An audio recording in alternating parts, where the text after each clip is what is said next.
In this video, I'm going to share with you 7 reasons why I no longer buy options on mining stocks, and if I ever deal in options, I am a seller. And as always, in my videos, don't take this as investment advice. If something sounds good to you, do lots of your own research before investing your hard-earned money. The first reason I no longer buy options are the fees and the enormous spreads that you have to pay.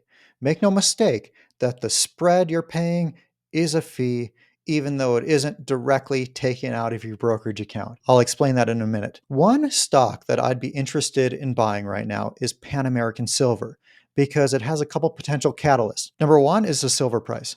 I think the silver price has potential to go very high very quickly for various reasons that I'm not going to get into in this video, but I could do a separate video on it if you want me to. Let me know in the comments below. But anyway, a second potential catalyst for Pan American Silver is their mine in Guatemala. They have a huge silver mine in Guatemala that they're trying to get approval from the Guatemala government to reopen. This is a past producing mine. The infrastructure is still built. So when they get approval to reopen it, they're going to be able to do so pretty quickly. So you have the silver price and that Guatemala mine that could potentially give the stock a huge re-rate and make the stock price go way up. So if I were going to buy options on a stock, which I'm not because I don't buy options, Pan American Silver would be one that I would consider because it has a couple potential catalysts coming up. So let's look at the call options available for purchase. So I'd want some time for the catalyst to play out. So here's these options with an April 19th expiration date, which gives us 129 days, a little over 4 months. When I'm looking at which option to buy,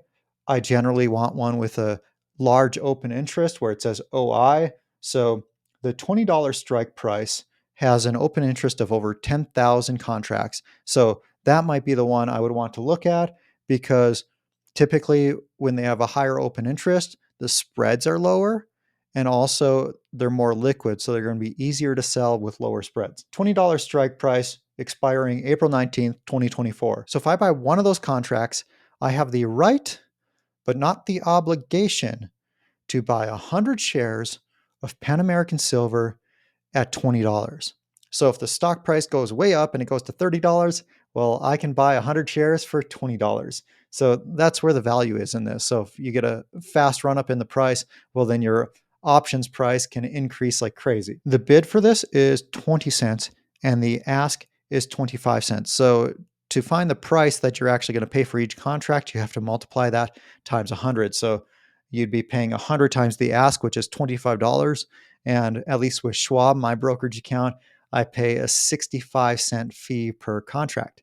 So if I want to buy 50 options at 25 cents, I'm looking at $1,250 on which I'm going to be paying a fee of a little over $30. But the fee isn't the really big deal. The really big deal is the spread because the bid is 20 cents, the ask is 25 cents. There's a 20% spread there. So let's say I'm buying $1,000 worth of options contracts. I'm going to be paying the ask or $25 per contract. And if I wanted to immediately turn around and sell those, I'd have to sell them at $20 per contract. So I'd be losing 20% immediately. And that money is going straight to the banks. It's going straight to the market makers. And you have to pay that spread both when you buy it and when you sell it. Now, sometimes you can get lower spreads if you're in a super liquid stock and there's a ton of action happening in those option markets. Well, sometimes the spreads aren't so bad, but almost anything in the mining sector, something like this is pretty typical. So that's one big reason why I don't like buying options is because it's just enriching the banks. So if I think a stock is going to go up in price, I tend to prefer buying the stock rather than buying an option. A big reason why I like doing that is because I'm getting paid while I wait if it's a dividend payer. So the longer I wait, the more dividends I'm collecting. Whereas if I buy an option, I'm not collecting any dividends. And also time is on my side when I own the stock. Whereas when I own the option, time is working against me because every single day that passes, some of the time value of that option is disappearing. So if the stock is staying flat, I'm actually losing money when I own an option. So a third reason why I don't invest in options is because I find it stressful with that time decay working against you every single day. I find myself watching the stock prices like a hawk, and I hate doing that because I think my time is better spent doing other things. It makes me focus a lot more on the price, which I don't like to do because most of my investments are longer term investments. And that puts me in a shorter term mindset and it's stressful for me. And I feel like when I get into buying options, it puts me more into a gambling mindset when I like to invest based on fundamentals. The next reason is that owning a junior mining stock is already like owning an option, but it's like owning an option that doesn't expire. Why is it like owning an option? Because the sector is already so freaking volatile. For example, one stock that I'm really high on right now is Equinox Gold. Today it's trading at $4.59. They're working on building their massive greenstone mine in Canada, which is going to reduce their political risk a lot. It's also going to increase their number of ounces they're producing by quite a lot. And also, it's going to lower their all in sustaining cost company wide tremendously because the Greenstone mine is such a great mine. It has this huge catalyst. And I think after investors see a full quarter of production from Greenstone, if the costs are reasonable, which I think they will be given who's operating it, well, then I think we're going to see a huge re rate in the stock.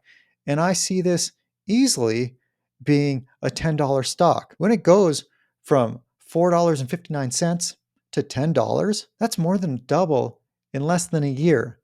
I don't need options. Like, that is a gigantic return. This isn't investment advice. This is just what I'm doing with my own money based on my own analysis. But I think that's a really good play.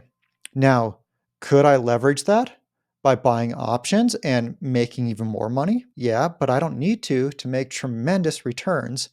And if I chose to buy options instead, well, that's increasing my risk tremendously. Investing is all about weighing risk versus potential reward. I think if I were to buy options on Equinox instead of buying the stock, well, then I'm increasing my risk by a lot, and I don't think the potential reward outweighs that increased risk. By the way, if you're finding this video helpful, please click that like button because it helps out a lot. Now, also, there could be delays with the mine build. There could be delays getting it operating at full capacity. There could be delays with getting the metallurgical recoveries that we think we're going to get from that mine. If I buy an option, all of these delays are risk.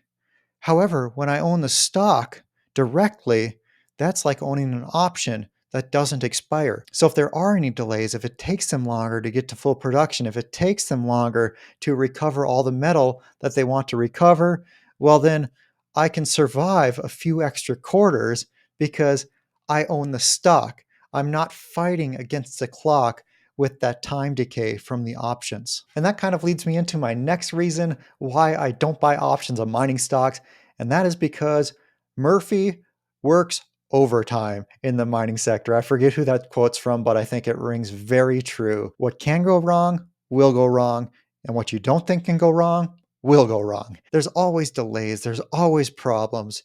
And when you have that time constraint that an option puts on you, well, then those delays kill you. Whereas when you own the stock directly, you can handle those delays if you're patient. And by the way, my name is Jordan and I'm releasing new videos on mining stocks almost every day, so please subscribe to the channel. The next reason I don't buy options on mining stocks is because of taxes. If I'm lucky enough to time it correctly, and if I'm lucky enough to make a big enough gain to offset those gigantic spreads and still make a good amount of money, well then I'm subject to paying taxes at my marginal tax rate. And if I'm buying a stock and holding it for longer than a year based on the US tax code, I get a greatly discounted capital gains tax rate for my long-term hold. But I don't get that with options. So I end up paying a higher tax on any capital gains that I get from options versus any capital gains that I get from stocks. And by the way, this market is so hard to time, and with options, you really need to get the timing right.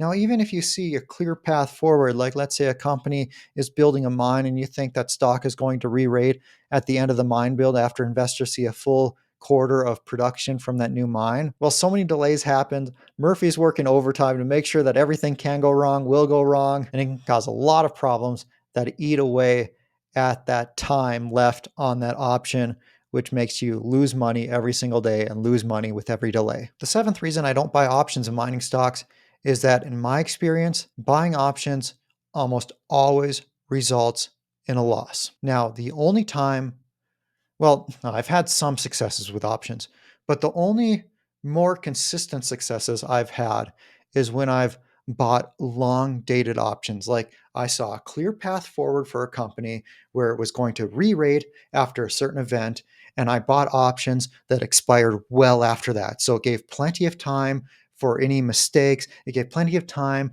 for anything that went wrong to be fixed, and they could get that new mine operating at full capacity before my option expired and be able to see a full quarter of production in the financials before that expired. So I did this with Fortuna Silver Mines, for example. I bought options that were a year out or 2 years out when they were building a mine. And I thought we were going to see a big re-rate in that stock after that mine was built and in full production. And we did.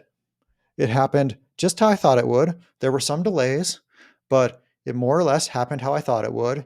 At the end of that, I did end up making a lot of money on those options. However, I would have made almost as much money just buying the stock instead, and I would have done so with a lot less risk. If you found this video helpful, please subscribe to the channel and next watch this playlist of some of my other recent videos that are going to help you become a better mining stock investor.